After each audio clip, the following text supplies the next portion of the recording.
tal? ¿Cómo están? Bienvenidos a una nueva emisión de Sociedad Política. Esta propuesta que les hacemos cada martes y cada viernes desde las 21 a través de la pantalla de Pares TV.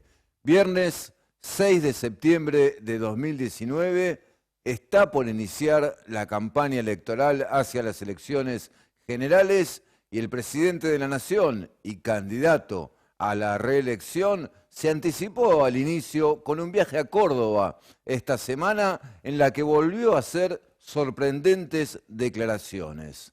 Sorprendentes porque el presidente insiste en su teoría de que todos los problemas económicos que tenemos los argentinos hoy, y que son muchos, saben que estamos sumidos en una grave crisis económica, en una emergencia alimentaria que no hace falta declararla para darnos cuenta que estamos en medio de ella, que todos estos graves problemas que tienen a miles de argentinos por debajo de la subsistencia alimentaria, a millones de niños con graves problemas para alimentarse, a miles de personas reclamando en el centro porteño, pero también en buena parte de las ciudades de la Argentina, por un plato de comida, por poder alcanzar lo elemental para la subsistencia. Todos estos problemas, dice el presidente, son consecuencia del resultado de las elecciones primarias en las que el gobierno sufrió una dura derrota a manos del opositor Frente de Todos.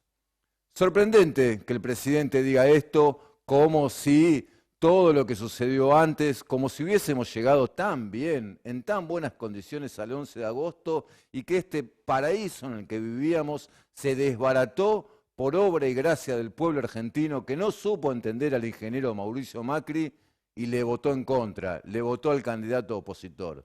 Y resultan aún más sorprendentes, aunque reiterativas estas ideas del presidente candidato Mauricio Macri, cuando instantes después de decir que la culpa de todo la tienen las elecciones primarias o el resultado de las elecciones primarias, dice que esas mismas elecciones primarias no sucedieron, no pasaron.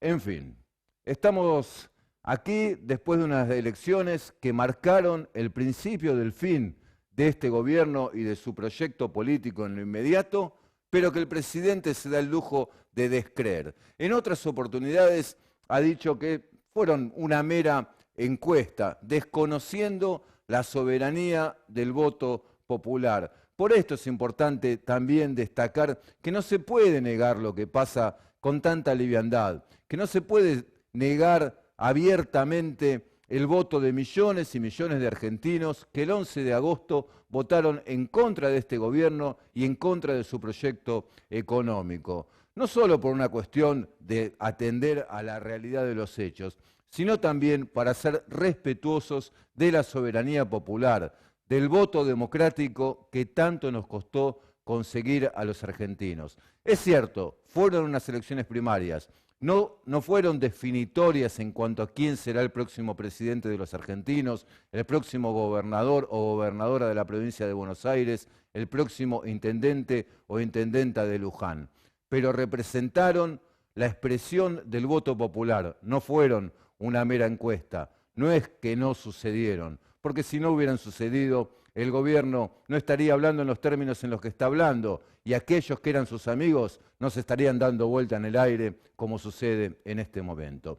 Es en este contexto que iniciamos esta nueva emisión de Sociedad Política saludando al presidente de la Fundación El Remo de Olivera, Pablo Lugones. Hola Pablo, ¿cómo andás? Hola Adrián, buenas noches. Gracias por venir, Pablo. No, por favor, un placer. Bueno, te conozco hace una pila de años, unos cuantos años. Permíteme que ensaye una presentación de memoria informal. Vos me corregís, en todo caso. Si cometo alguna omisión importante, me avisás. Tenés el micrófono abierto. No se nota, pero sos abogado. Sí, no se nota. No se nota. Sí. No tenés la postura habitual. Yo en realidad me juego más por ser estudiante de Derecho que por abogado. O sea, pero te sí, recibiste. Sí. Me recibí. Sí. ¿Y ejerciste alguna vez? No, ejercí en los últimos tramos de la carrera cuando hacíamos prácticas forense en el patrocinio gratuito de tribunales en Capital. Yo me recibí en la UBA, en la Universidad de Buenos Aires, y ya después yo estaba trabajando al mismo tiempo que estudiaba, y cuando me recibí, la verdad que estaba muy contento con el trabajo, y después pasaron cosas y me vine para acá. ¿Y te fuiste a Buenos Aires, te viniste a vivir? A vivir a Olivera. A Olivera. En realidad a Golney. Claro, porque vos vivís en la zona rural, digamos en el límite entre Olivera y Golney. Golney, exactamente. Bien, ¿sos Lugones? De los Lugones de Leopoldo Lugones, ¿no? De Santiago del Estero.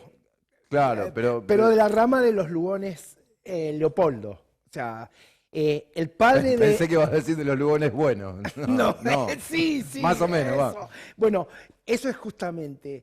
Yo nací en la familia que admiraba obsecuentemente a Leopoldo. A Leopoldo Lugones. Es más, mi abuelo trataba de escribir poesía con no tanta arte ni suerte como él. Y fue creciendo y asomándome a ese abismo que la verdad fue un espanto. Y fue un espanto todo lo que significaba esa saga familiar. Claro, porque digamos, por ahí alguien no tiene muy presente la figura de Leopoldo Lugones, un escritor de comienzos del siglo pasado, asociado a la derecha. Yo diría que termina en la derecha, es uno de los poetas malditos, en el sentido de que en literatura se adelantó a todos los de su época, que dicen que con Sarmiento crean la literatura nacional. Claro. El Payador es la obra que le da como el formato al estilo literario. Deja el romanticismo y empieza con el modernismo, sin la misma suerte que tuvo con el romanticismo, ¿no? Bueno, y Lugones tuvo un hijo al que se le adjudica ser el inventor de la picana. En realidad, el introductor de la picana. Ajá. O la transformación, porque en esa época la picana era una marca para las vacas. Claro, se utilizaba para el ganado. El ganado. Y él, como lo adaptó... Era policía. Sí. Si querés, era el antecesor de las Taser. Claro. O sea, bueno, pero sabemos que la picana como instrumento de tortura... Fue devastadora. Sí, porque es lamentablemente algo bien argentino, ¿no, Pablo? Totalmente. Es más, él era militar adscripto porque era profesor de gimnasia, y cuentan que haciéndole hacer gimnasia a un cadete terminó matándolo. O sea, date cuenta. Pero mirá, tanto mal concentrado, viene la respuesta con Pirí, que Pirí es hija, Pirí Lugones, una desaparecida que tenía junto con Paco, con el escritor Paco Urondo. Paco Urondo, la agencia de noticias. Claro. Y fue ahí donde ella, con un editorial, empezó a editar a todos los que en ese momento estaban, digamos, en clandestinidad y eran autores proscriptos de ese momento dado. Pirí Lugones cuentan que fue la que acompañó a Vinicius de Moraes cuando vino a Buenos Aires, y que hicieron la conferencia de prensa en el hotel, en el cuarto de... Claro, bueno, y participó, si no me equivoco, la tiro de memoria, Pirí Lugones participó de la creación de prensa latina en Cuba. Exacto. Con Walsh. Exactamente. Entonces, es toda esa generación que bueno, reivindica un poco la sangre, porque yo creo que también Lugones se confundió con todo esto, pensó que iba a caer la taba para el lado de la cara, pero no, cayó por el otro lado. Bueno, te agradezco porque no a todos los invitados Lo llevo a revisar a sus antepasados, Pablo. Pero bueno, Los muertos que vos matáis gozan de buena salud en estos claro, casos. es así. Bueno, entonces vos sos porteño. Yo soy De familia santiagueña, sos exacto, porteño. porteño, exacto. Cuando vienen de Santiago por el tema de los ferrocarriles, porque eran proveedores de los durmientes De Quebracho. de Quebracho. De Que hay la, santiagueños que no van a las casas donde hay muebles de algarrobo ni de Quebracho. de la Porque forestal. han deforestado todo. De la Claro. forestal. Estudiás abogacía, pero te venís para este lado, a vivir a este Exacto. lado. Eh, ¿Qué te dio? no, bueno, el amor fue el que nos trajo. Mirá. Porque yo en ese momento empecé a salir con la que fue la madre de mis hijos y ella era médica y la verdad que yo ya había agotado ese trabajo tan entusiasmante y vinimos acá porque justamente la posibilidad de una médica atender las redes de salud era mucho más factible para empezar que buscar un simple trabajo para ganarse la vida, digamos. Y vos te dedicaste a las tareas rurales, digamos. A las tareas de la casa, era Ajá, mirá. exacto. Bueno, Porque, pero vivís en un sí, campito. exacto, No sos un exacto. terrateniente, No, un no, no. latifundista, pero tenés No, pero un par de exactamente. hectáreas. Sería un chacarero, Un chacarero. exacto. Está bien. Y hace casi 20 años, Sí. en diciembre de 2000, empieza a funcionar en Olivera la Fundación El Remo, cuando ya se empezaba a hacer sentir con fuerza la crisis económica que tendría su epicentro un año después, en diciembre Exacto. de 2001. ¿Por qué impulsás la creación de la Fundación El Remo en ese momento, en el año 2000? Eh, yo creo que la idea surge como una necesidad que detecta Cecilia en la sala de primeros auxilios cuando se empezó a hacer empezaba en ese momento empezaba el plan vida y ahí empezó a detectarse que iba a ser necesario un jardín maternal y empezaba a ser necesario todo un trabajo que en ese momento las manzaneras relevaban a la población. Eso, junto con el vivir en el campo, también te da mucho tiempo libre para justamente ver dónde podés volcar toda la actividad que querés realizar. Y fue ahí donde empezamos a juntar la necesidad del pueblo con una respuesta que en ese momento iba muy bien de la mano porque habíamos detectado que la desnutrición infantil en Olivera no dependía tanto de la falta del alimento, sino de conocimiento para pasar del dar de mamar a la comida sólida. Había muchas madres que estaban... en ese momento el evento que había en Olivera eran las madres adolescentes, me acuerdo. Y fue a partir de ahí donde empezamos a trabajar más que un jardín maternal, un jardín de madres, en donde lo que estábamos haciendo era dando una referencia de crianza, articulando con la sala y con todo el plan vida y todo eso, que justamente lo que hacía era relevar todos los datos de la población. Nosotros Pensaba, ¿no? Las nunca bien ponderadas manzaneras, ¿no? totalmente, como O sea, una organización a la que muchas veces se trató despectivamente, se la vincula a Chiche Duhalde, ¿no? Las manzaneras de Chiche Duhalde. pero fue la primera red que yo me di cuenta lo útil que fue justamente interactuar con ellas, porque no solamente era el tema de la leche, el tema de los pañales, el tema de la vacunación. Nosotros desde el Remo lo que hacíamos era concentrar chicos y madres para que digamos, el programa de vacunación se pudiera hacer fuera de la sala. Teníamos a través de las maestras una información familiar de las necesidades que junto con las manzaneras empezábamos a trabajar en conjunto, digamos. Bueno, pasaron casi 20 años.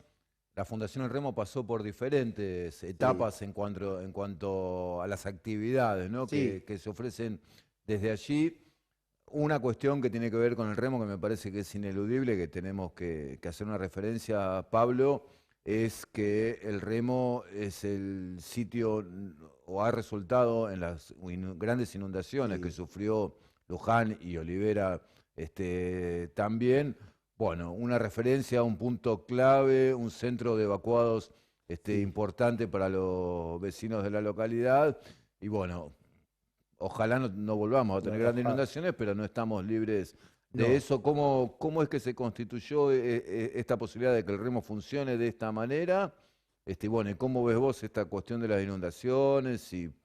Bueno, la primera vez que nosotros hicimos de casa de evacuación fue a raíz de que en ese momento no había lugares disponibles para la primera línea de inundación, en el sentido de que eran 10 familias, 8 familias, que eran pocas para ser albergadas en la escuela. Claro, los que primero se inundaban. La primera línea. Entonces, Sí. Hablamos acerca de la posibilidad de que la primera línea sea siempre la que recibe el remo, cosa de esperar a ver cómo se comporta el agua. Si sigue, claro, ahí se habilita la escuela como segundo lugar de evacuación, pero como primeriábamos, teníamos la posibilidad de organizar la comida, y eso fue como que se empezó a empoderar los vecinos que estaban transitando por esa, porque por ejemplo los mismos evacuados cocinaban, limpiaban, atendían, se cuidaban, se sostenían, y bueno, eso hizo que ese empoderamiento sea referencia. Entonces, al principio nosotros no solamente albergábamos a la gente, sino a todos los animales, porque la gente de la ribera venía con gallinas, ovejas, perros. Hubo muchos perros que estuvieron viviendo en casa. Digamos que la sede del remo no es tan grande tampoco. Es un edificio en el que antiguamente funcionó la escuela del pueblo, pero muy antiguamente, ¿no es cierto, Pablo? Sí. Es la típica casa con galería, con alero la casa grande. chorizo. Claro. Que la ventaja es que son 2 lotes. Entonces, en el lote que estaba más, digamos, sin construcción, ahí era donde teníamos todos los animales puestos y todos lo que hacía a lo diurno, digamos. Ya después era la casa, ¿no? ¿Y actualmente qué es lo que pasa en el remo? Yo te diría que nos pusimos los pantalones largos porque empezamos con el fines, o sea, la finalización del secundario a través de talleres que después de que se cierra el jardín maternal, nosotros estuvimos haciendo mucho tarea de apoyo escolar, y con toda la referencia de las inundaciones, fue prácticamente un centro cultural en ese sentido. Entonces, de los talleres y los artes y oficios que se empezaron a hacer, empieza a surgir el fines como una necesidad para la reinserción laboral. Y ahí fue que... digamos, hay muchas personas que no han completado sus estudios secundarios y hoy por hoy el título secundario es prácticamente un requisito para cualquier trabajo. Para cualquier trabajo.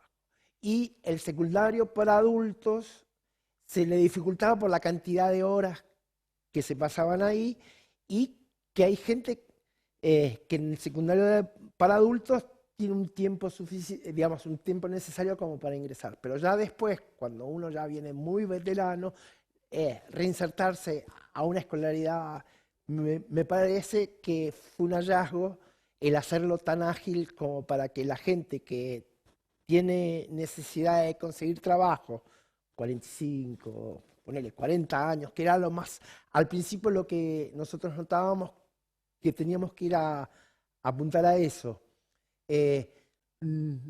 Era muy difícil que clases periódicas se engancharan. Esto lo que dio fue una agilidad para poder hacer en 4 horas y 3 días a la semana un bachillerato acelerado, que el nivel académico nunca se resintió, porque realmente los profes del Fines se pusieron el sistema al hombro y realmente había un intercambio de experiencia de vida con conocimiento académico que fue interesantísimo.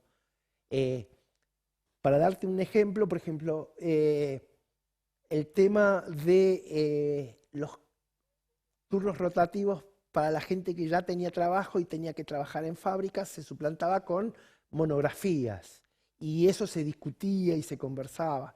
La verdad que yo estoy tan satisfecho con el Fines porque realmente no solo es estar en contacto con gente que estudia y que realmente la pelea, sino que experiencias de vida que vos ves realmente para volcarlas ahí fue muy enriquecedor para todos. Hablemos de Olivera, Pablo. Sí, Vos tenés una experiencia a partir del remo, como vecino, en el tema de las inundaciones, la cuestión de la educación. Hiciste una referencia también a la cuestión de la salud, la cuestión alimentaria, el trabajo. Bueno, las cuestiones que tienen que ver con la vida cotidiana en todos lados, pero también en una localidad como Olivera, ¿cuántos habitantes tiene hoy Olivera?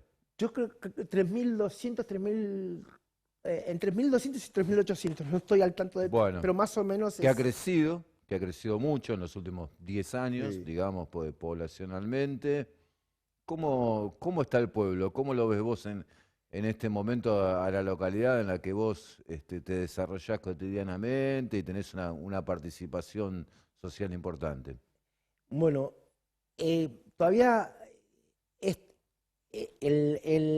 digamos, la, la mudanza de la gente a Olivera tiene un efecto que es interesante de ver porque nosotros acostumbrados a vernos todos los del pueblo de la misma, las Sí, familias, y seguirnos, de pronto vino una población que ocupó el pueblo y que tuvimos que darle una respuesta sí. de mm, cuáles eran los lugares en la escuela. No te olvides que estaba durante mucho tiempo estaba la primaria, la secundaria y un jardín de Y la el, iglesia. y el jardín de infantes del arzobispado, la Girafita. Exacto. No había jardín de infantes público en Olivera hasta hace No, poco tiempo. hasta después vino la secundaria, Sí, después vino el jardín y todos esos institutos y todos los fines además, porque en sí, Olivera está el fines con oficios y el fines común, digamos, y sí, la secundaria para adultos. O sea, sí.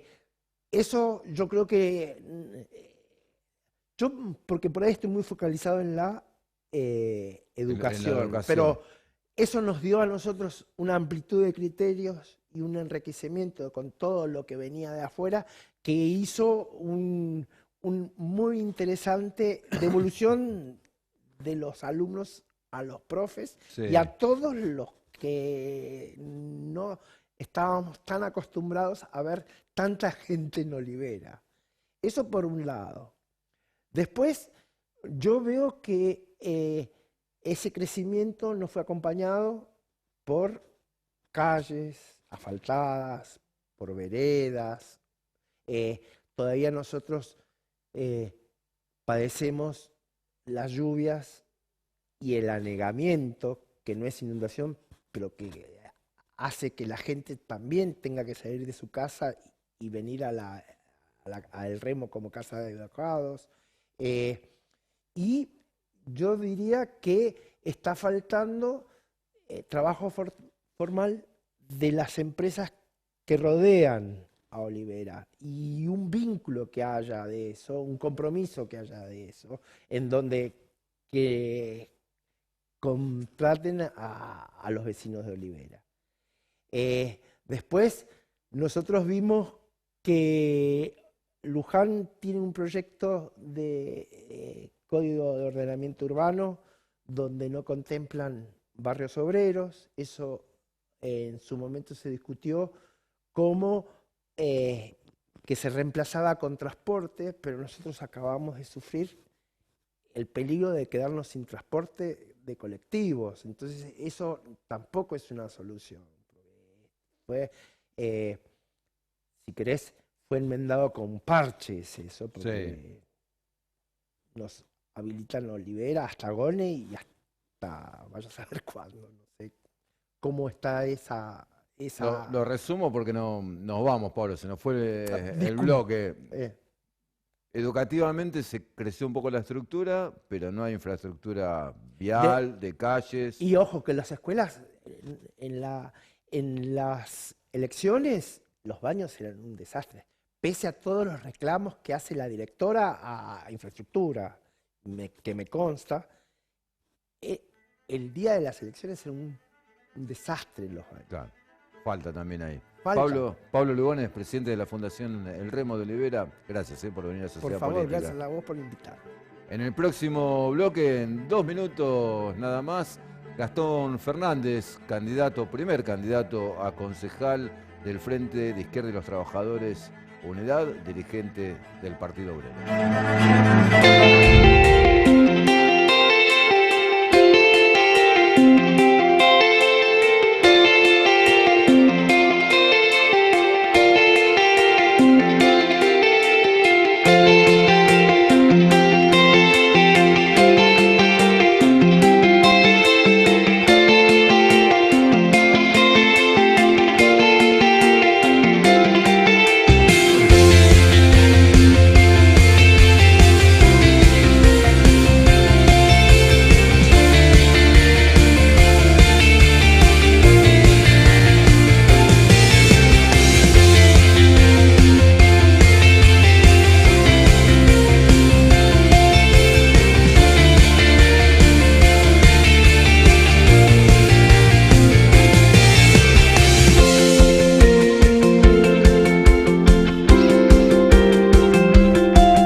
Cooperet Luján de la Cooperativa Eléctrica tiene una oportunidad increíble para vos. Fibra óptica más telefonía con llamadas ilimitadas a líneas fijas de todo el país desde 850 pesos final por mes. Más velocidad de internet con telefonía fija por menos precio. ¿Qué estás esperando? Llama al 0800-333-4270 o entra a www.coopenetluján.com.ar y pedilo ahora. Coopenet Luján de la Cooperativa Eléctrica. El mejor servicio al mejor precio.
emisión de Sociedad Política. Tenemos el gusto de saludar al primer candidato a concejal del Frente de Izquierda y los Trabajadores Unidad, el dirigente del Partido Obrero, Gastón Fernández. Gastón, ¿cómo estás? Gracias por venir. ¿Qué tal, Adrián? Buenas noches y bueno, gracias por el espacio. Bueno, no voy a hacer una presentación tan extensa como la que hicimos con Lugones, que bueno, a Lugones lo conozco, es vecino, lo conozco hace muchos años, entonces me puedo permitir una presentación así. Sos trabajador judicial, trabajás en Mercedes, en el Poder Judicial. Sí, así es.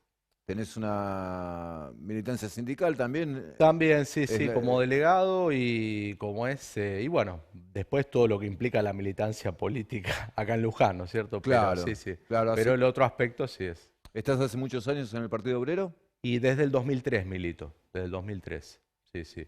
He sido peronista. Mira vos. Sí, en mi adolescencia. ¿Sí? ¿Militaste en el peronismo? A ver, tuve una breve militancia, porque yo viví muchos años en el sur, mis padres por el laburo de mi papá. ¿En el sur, en Lanús Esquel? o en No, la Patagonia? bien Patagonia, así que, claro, y bueno, lo que era la escuela, la secundaria, bueno, tuve una cercanía con el peronismo, hasta incluso fui presidente del centro de estudiantes en el último año, y después, bueno, en función de ciertas desilusiones que tenía, bueno, empecé a acercarme más hacia las ideas de izquierda, ¿viste? ¿En el 2003? En el 2003, claro. Mirá, justo cuando un montón se ilusionaban con el kirchnerismo. Con el kirchnerismo, en el apogeo del kirchnerismo, yo me acerqué, digamos, al Partido Obrero.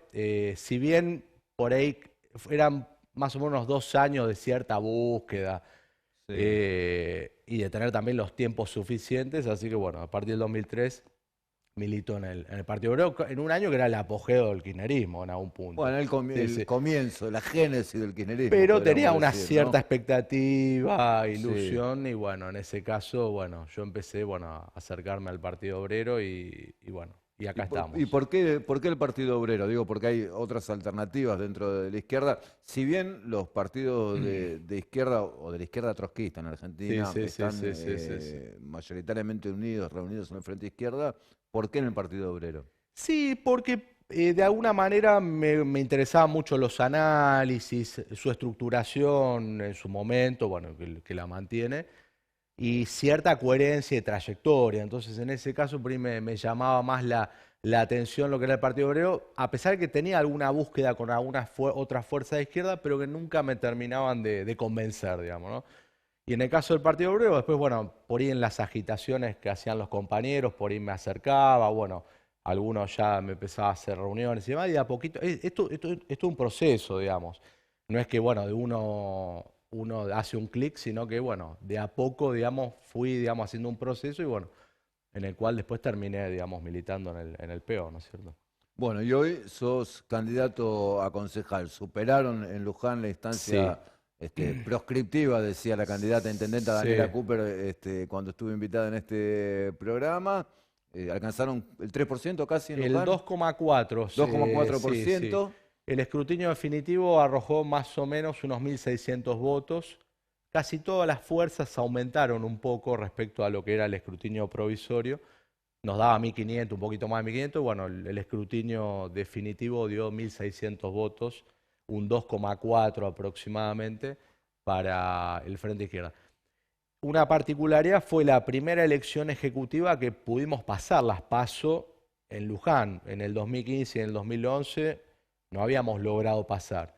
Siempre las elecciones legislativas, tanto la del 2013 o 2017, eran más favorables, porque quizás las expectativas del electorado va por otro lado. Sí, hay menos polarización. Exactamente, y bueno, en este caso, bueno, incluso fue el mismo porcentaje del 2017, en un escenario que era complejo, digamos, por una cierta inducción a cierta polarización, y bueno, mantuvimos un caudal de votos, bueno, para esta elección, teniendo en cuenta las dificultades que se presentaban, ¿no es cierto? ¿Y qué expectativas tenés tenés o tienen en la fuerza que vos integrás hacia las seguramente generales? Va a haber un crecimiento, no sabemos hasta qué punto, pero sí un crecimiento. Primero porque ya no hay una presión mayor hacia el elector, hacia una polarización hacia octubre. Ya las PASOs han prácticamente definido la elección. Esto es claro. Lo único que debe definir octubre es, digamos, bueno, seguramente los porcentajes de algunas fuerzas aumentarán, pero... Bueno, Gastón, pero en Luján hay que, tenemos que elegir al intendente, hay que Claro, elegir ahí está, ahí concejales. hay un poco más de incertidumbre, digamos, está más peleado parece, pero lo que es a nivel general, por eso digo, en ese punto, bueno, estimamos crecer un poco más en lo que tiene que ver la votación del Frente Izquierda. Pero bueno, en ese sentido, para nosotros siempre lo fundamental es un poco, y bueno, esto un poco también de acuerdo a lo que se presentó el resultado electoral, también la propia lista, la propia trayectoria de la lista del Frente de Izquierda, la propia campaña también. Hemos mejorado mucho en respecto a campañas anteriores. ¿Por qué? ¿A qué te referís? No, respecto a por ahí a la llegada a la población, a las propias actividades, tuvimos un poco más de amplitud hacia los sectores donde nos dirigimos. Las redes sociales también ayudan mucho en ese sentido, si bien no es lo fundamental, pero en ese sentido, bueno, hemos llegado a más sectores y a más población en el sentido de poder, digamos, plantear nuestras ideas y nuestras cuestiones.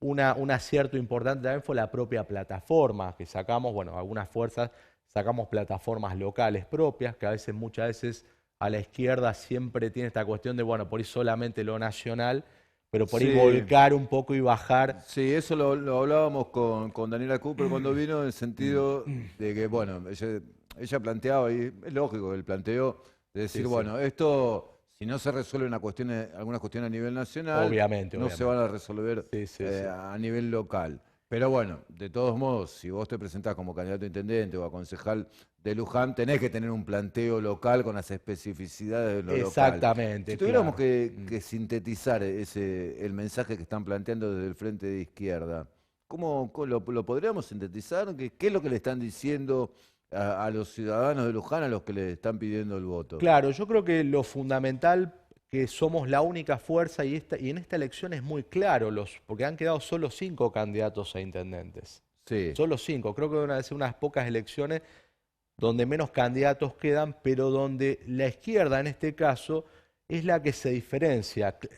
Se nota más esa diferencia en concreto respecto a las otras fuerzas, sí, porque... estoy tentado de decir, Sí, Gastón, sí. disculpame la Sí, sí, interrupción, sí, pero sí, estoy tentado sí, de sí. decir que en las elecciones anteriores tenían una competencia con Patria Grande. Exactamente, Con Patria exactamente. Grande, que es una fuerza que, si bien no es una fuerza de izquierda marxista o trotskista, como es el caso de ustedes, es una fuerza más bien de izquierda o de una izquierda moderada que ahora está acompañando al Frente de Todos. Carolina Sí. Francia es candidata a concejal junto a Leo Boto. Y en cierto sentido como que queda algún campo ahí para el Frente Exactamente, Izquierda, ¿no? claro, eso, por eso digo, o sea, en lo que tiene que ver la diferenciación, en lo que tiene que ver las propuestas y las plataformas, bueno, claramente es muy notoria esa diferencia respecto a los otros candidatos, a los 4 restantes. Además, bueno, se explota esta cuestión de la mujer, Claro, única candidata la social. única candidata a intendente mujer Exactamente, es que Daniela. tampoco vamos a hacer una demagogia solamente por el hecho de decir, bueno, es mujer solamente, sino por lo que fundamentalmente nuestros planteos propios, también en este punto, porque en general el resto de los candidatos, sus planteos no difieren sustancialmente, digamos, porque son eslóganes hasta incluso, diríamos, vacíos, porque casi todo, bueno, Luján, vamos a cambiar Luján, y no justamente focalizarnos en las propuestas concretas a la hora de, bueno, de cómo resolvemos toda esta, si hablamos de un default a nivel nacional, bueno, en Luján estos 8 años de Luciani han profundizado lo que nosotros llamamos la miseria social del distrito. Es un distrito en ruinas, Luján, claramente, o sea, lo vemos, lo del hospital, por ejemplo, fue un botón de muestra, pero lo vemos también por ahí en los barrios, el absoluto abandono y fundamentalmente un intendente que casi juega a las escondidas con la población, digamos. Por lo tanto, quienes se presentan como candidatos también tienen una responsabilidad, porque por ejemplo, Casset prácticamente es el funcionario más importante luego el intendente, es el que presidente del Consejo Deliberante, él no puede decir que es un cambio real a superar los problemas del distrito cuando él ha sido parte importante de esta gestión a lo largo de estos años. Muchos de los que se presentan como candidatos también han sido concejales que, por ejemplo, han aprobado ordenanzas de ajuste, digamos, incluso han sido parte, por ejemplo, lo del COU se discutía hace un ratito con el anterior invitado. Sí, el Código de Bueno, Ordenamiento muchos de los Urbano. concejales han levantado la mano, gracias al planteo de la población, que muchas veces nos hemos movilizado justamente para denunciar las características de un COU que solamente privilegiaba los negociados inmobiliarios, a ver qué operación determinada sobre un sector o terreno del distrito se puede emprender un desarrollo inmobiliario y no un COU pensado en el sentido de, bueno, cómo destinamos las tierras disponibles del distrito en función de, por ejemplo, la construcción de viviendas o de obras de infraestructuras fundamentales para las mayorías trabajadoras del distrito, ¿no es cierto? Creo que el mensaje del Frente Izquierda Unidad justamente consideramos somos la única fuerza que hacemos un planteo en beneficio de las mayorías trabajadoras fuera de todo eslogan vacío, bueno, el cambio, digamos, cuestiones que no... Está bien, vos Sí, ahí sí. profundizaste la crítica a los otros Sí, sectores. sí, sí, sí. Pero ¿cuál sería el planteo de ustedes? No, por eso, lo que nosotros planteamos es que somos la única fuerza que plantea una transformación real del distrito, en el sentido de, por ejemplo, en los determinados planteos políticos, es justamente, bueno, cambiarlo de raíz, por eso digo, en función de las mayorías. Por ejemplo, la vivienda, bueno, que la tierra del distrito se plantee en función, digamos, de construcción de viviendas, sino para cualquier tipo de emprendimiento inmobiliario que, por ejemplo, qué sé yo, uno ve, por ejemplo, en algunas zonas que se construyen country hasta digamos, Bueno, en los de borde del río, digamos. esta semana están los medios de Luján. Exacto. Este episodio en el barrio Ameguino. En el barrio Ameguino, sí. Te la voy a dejar picando, te Sí, voy a tirar un sí. centro, Sí, Gastón, sí. pero el martes vino el director de Políticas Sociales de la Municipalidad, Sí. Charlie Romero, quien nos explicaba que desde su área estaban mediando entre aquellas personas, en general mujeres y niños, que estaban concretando una toma en el barrio Ameguino, y los supuestos propietarios de los lotes, la firma Chediak. Chediak, sí. Y yo después cuando lo miraba al programa en mi casa, caía un poco en la cuenta de decir, bueno, pero en realidad el municipio debe estar mediando entre las mujeres y los niños y la empresa Chediak, o debería tomar partido, ¿no? O debería... Claro. Ahí está el punto, porque fíjate vos una paradoja. Por eso digo que en lo que tiene que ver la planificación urbana, lo que implica la tierra del distrito, lo que existe es una verdadera anarquía, porque solamente se buscan determinadas tierras y solamente esa prioridad es habilitar cualquier tipo de desarrollo inmobiliario sin ningún tipo de problema. Ahora, cuando hay necesidades de vivienda de los sectores más postergados, bueno, ya ahí te aplican todo. Ahí eso ya tiene dueño, que por ahí estuvo abandonado muchos años. Ahí ya están violando la ley, pero cuando se avanza sobre cualquier tipo de, por ejemplo, la termoeléctrica también en su momento, se siguió construyendo esa zona sin ningún tipo de habilitación. O sea, estuvieron en la absoluta... O sea, la tierra está disponible para esos sectores, pero cuando la gente que está desesperada por una vivienda y que no tiene otra forma, digamos, de acceder a la misma, bueno, comete actos desesperados, pero ahí sí ya van con la ley, con todo, con toda la cuestión, la propiedad y qué sé cuánto, y claramente en este punto. Por eso nosotros en ese punto, la izquierda lo que propone es eso, o sea, una transformación real del distrito en función de las necesidades de la mayoría trabajadoras. Pero no es solamente por la promesa, sino por la propia intervención en las luchas. Siempre, cada integrante de la lista que está del Frente de Izquierda los vas a ver siempre en determinados, no sé, en la mujer, en los estudiantes, en los barrios, en el movimiento obrero. Pero darle esa expresión política a eso justamente, o sea, políticamente en las luchas que acompañamos todos los días, ¿no es cierto? Sí, eso me parece un punto importante, Gastón, porque seamos realistas y honestos también en la discusión. La lista que vos integrás obtuvo el 2,4 en las primarias. Exactamente. Supongamos que dupliquen la cantidad de votos de las primarias, Sí, llegan al 5%, estarían de todos modos lejos de meter un concejal. Sí, que es un 10%. Como se dice, que sería su aspiración de máxima para las primarias. Entonces, esa circunstancia también a uno le permite pensar a la izquierda y a los partidos de izquierda de otro modo. Digamos, no van a llegar al gobierno en 2019, ¿no? ¿Cómo sigue, digamos? ¿Cómo sigue el trabajo cotidiano del partido que vos integrás y de los partidos que los acompañan en el frente? Sí, no, por eso, o sea, nosotros siempre, nuestra actividad siempre es permanente. Digo, Más allá de, digo claro, esto, sí. que se me entienda bien, Gastón, no es por No, subestimar ni claro, ningunear, obviamente, no, por para supuesto. no caer en fantasías locas, porque a veces, viste, hablamos Sí, con sí. los periodistas, Sí, te habrá sí, pasado, sí, si sí, estás yendo a sí, algunos sí, medios, sí. te piden que hables como concejal y vos sos un militante de izquierda más que un candidato a concejal. Exactamente. Claro, pero siempre igualmente, más allá de que uno pueda conocer determinada realidad, uno siempre se dirige a la población planteando como si eso debiera suceder. ¿Por qué? Porque Sí, vos te estás ofreciendo. Por algo uno se presenta a elecciones, sino sí, para someterse justamente al escrutinio de la gente. sí. Si no, uno no se presentaría. Si no, solamente te quedarías en ese caso. Más allá de que uno conoce, sí. Uno yo siempre soy una frase que es la siguiente: nunca tenemos la seguridad de la victoria, pero sí la convicción de la victoria. ¿Sí? O sea, en el sentido justamente Sí.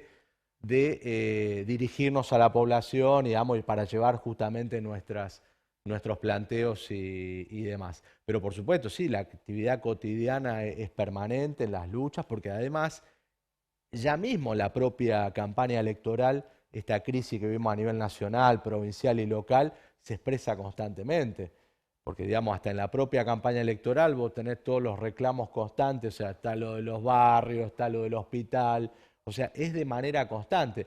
Si te presentás, estás más expuesto porque sos candidato, digamos, pero la lucha, la actividad concreta en lo que tiene que ver el acompañamiento, en todas las luchas, en todos los procesos de movilización popular, siguen estando presentes y que esto naturalmente se expresa a nivel país, pero justamente, bueno, el planteo de la izquierda es justamente, bueno, darle una perspectiva política a todo eso, más allá después de los resultados electorales que se puedan, digamos, expresar en octubre, justamente. Sí vamos con esa convicción, más allá de Sí, que sí, yo lo que la planteo... seguridad de que lo que vamos a hacer seguramente no va a ser tal, pero sí vamos con una convicción determinada, ¿no es cierto? Gastón, la izquierda se caracteriza y lo bien que hace en general por la formación de sus militantes, la Sí. formación de sus cuadros. Cuando uno habla con alguien que lleva algún tiempo en un partido de izquierda, más allá de la posibilidad de coincidencia o no, hay cierta Sí. capacidad de análisis y por eso te pido cierto análisis respecto de la situación que estamos viviendo. Yo personalmente digo, bueno, estamos en una situación de grave crisis socioeconómica, eso creo que está a la vista, no hay mayor Sí. discusión. Si Dios quiere, llegaremos a las elecciones del 27 de Es un tema. octubre. Este, luego estará el recambio el 10 de diciembre. Asumirá Alberto Fernández, asumirá Kicillof en la provincia. En Luján yo creo que el favorito es Leonardo Boto. ¿Vos crees que va a pasar eso? ¿Crees que vamos a llegar al 27 de octubre, que vamos a llegar al 10 de diciembre? Y eventualmente, bueno, ¿qué es lo que crees vos o lo que desde tu partido, de tu sector, piensan, analizan que va a suceder aquí, ¿no? Sí, lo que se presenta claramente es que la propia crisis, muchos analistas a principios de año o a fines del año pasado hablaban de que, bueno, el gran problema va a ser en el año 2020 para quien reciba el gobierno, ¿no es Sí, cierto? Y nosotros caracterizamos lo contrario. El problema lo tenemos ahora, en el sí, transcurso, porque hasta incluso más allá de ciertas treguas que hay, en el caso del dólar, provisorias, digamos, en el sentido de esta semana que un poquito se calmó, pero no sabemos qué va a pasar la semana que viene. Justamente por la propia crisis económica, pero también lo que es fundamental destacar es el propio proceso popular que hay. Acá bueno, ayer por ejemplo estuvimos en lo que es la manifestación de 30.000 piqueteros y de las organizaciones sociales reclamando por lo que tiene que ver las emergencias más elementales del pueblo trabajador. Acá realmente la situación social es cada vez más dramática y tenemos un gobierno que en este caso está prácticamente terminado, pero que justamente claramente ya ni siquiera lo que llamamos los organismos financieros internacionales es como que le han soltado la mano. Ya piensan en el próximo presidente a la hora justamente de negociar, pero también tienen esta dificultad de ver hasta cuánto puede quedar pegado quien viene también sobre lo que falta terminar, porque si bien tenemos a Alberto Fernández, que es el presidente virtual, entre comillas, porque ni siquiera apenas es candidato, pero todavía tenemos un gobierno que si bien está terminado, pero todavía maneja todos los resortes del aparato del Estado. Sí, sí, bueno, de hecho Alberto Fernández se fue a España, tomó un poco de distancia porque evidentemente no quiere que lo hagan responsable de las medidas que toma el gobierno. Pero estamos en una situación como... Suena razonable. Claro, bueno, hasta incluso por estos cortocircuitos que hubo, incluso en la propia reunión del Fondo Monetario, que le dijeron, bueno, estaba el rumor que le dijeron, bueno, ¿cuándo asume, si asume antes? Como forma de alguna manera de que, sujeto al préstamo que le quieren dar, pero acá incluso si le dieran los 5.400 millones más, la situación no va para más, porque lo que es importante destacar en un default es que un default no es una decisión soberana de un gobierno que dice, bueno, no pagamos la deuda, sino que quieren pagarla, pero no tienen con qué. No tienen la plata. No tienen con qué, porque todas las políticas económicas que se han tomado prácticamente han desfinanciado al país, justamente, la fuga de capitales. Ahora lo que están haciendo es pateando un poco la pelota para adelante, pero que vos pateás la pelota para adelante, pero se te hace una bola de nieve mayor. Entonces, la situación es de una absoluta incertidumbre, pero es donde nosotros justamente decimos, bueno, la necesidad de que intervenga el movimiento obrero, por eso hay que destacar mucho la lucha de Chubut, porque marca un camino en ese sentido. Chubut está en llamas. Es una provincia, digamos, que prácticamente está en una permanente movilización. Sí, recordemos que esta semana hubo paro docente a nivel nacional, lo impulsó CETERA, la Confederación de Trabajadores de la Educación de la República Argentina, o en respuesta al episodio en el cual un grupo de docentes y trabajadores estatales en la provincia de Chubut fueron patoteados en un corte de ruta por supuestos trabajadores petroleros. Yo ahí ya no tengo tan claro quiénes eran los agresores, pero bueno, gente vinculada supuestamente al sindicato de petroleros, en el marco, como decís vos, de una provincia que no está pagando los salarios. Exactamente. ¿no? Los salarios de los docentes, los salarios de los estatales. Elementales que, bueno, claramente, bueno, yo allá viví varios años, tengo incluso amigas docentes que te comentan cómo es la situación. Bueno, Chubut es la punta del iceberg y marca un camino en el sentido de lo que tiene que ver la lucha. Bueno, hoy hubo paro nacional de CETERA, en el sentido también de que está este planteo, bueno, decir, bueno, de algunos sectores, bueno, esperemos hasta octubre. Pero, digamos, las emergencias y las cuestiones están al día a día. Por eso, digamos, lo de ayer, lo que fue el acampe piquetero, es el reflejo de eso. O sea, ¿se entiende? O sea, la situación en lo que tiene que ver las cuestiones más elementales del pueblo trabajador necesitan ser resueltas, pero a sabiendas que tenemos un gobierno terminado también. Pero que es necesario que esos reclamos se expongan justamente. Lo mismo con... ¿Vos decís que este gobierno no puede resolver, no tiene capacidad de dar respuesta a esos reclamos? Claro, porque en definitiva es un gobierno terminado, pero justamente es necesario que esos reclamos, bueno, sean expresados. Pasa con lo del hospital también. ¿Sí? Lo del hospital de Luján. A ver, lo del hospital, Luján ya es un gobierno que se va, que tiene una deuda que ya muchos hablan de 500 millones de mangos y que trabaja con descubiertos para hacer frente, digamos, a vencimientos. Sí. Los médicos justamente han renunciado de varios sectores, tanto de guardia pediátrica, Bueno, pero ¿qué se hizo? Bueno, hubo un reclamo popular, hubo un abrazo, fue conmovedor lo que pasó el lunes. Sí, con mucha gente. Mucha gente.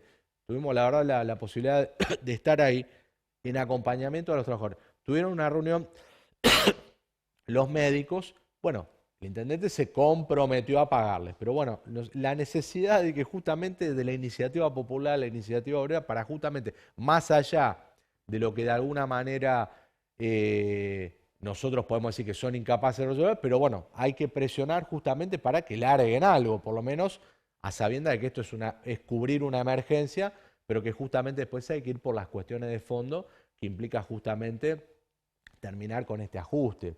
Porque el problema del ajuste es justamente porque también se plantea el problema del ajuste hacia el próximo gobierno. Un economista muy importante es Guillermo Calvo, un tipo del establishment. Sí.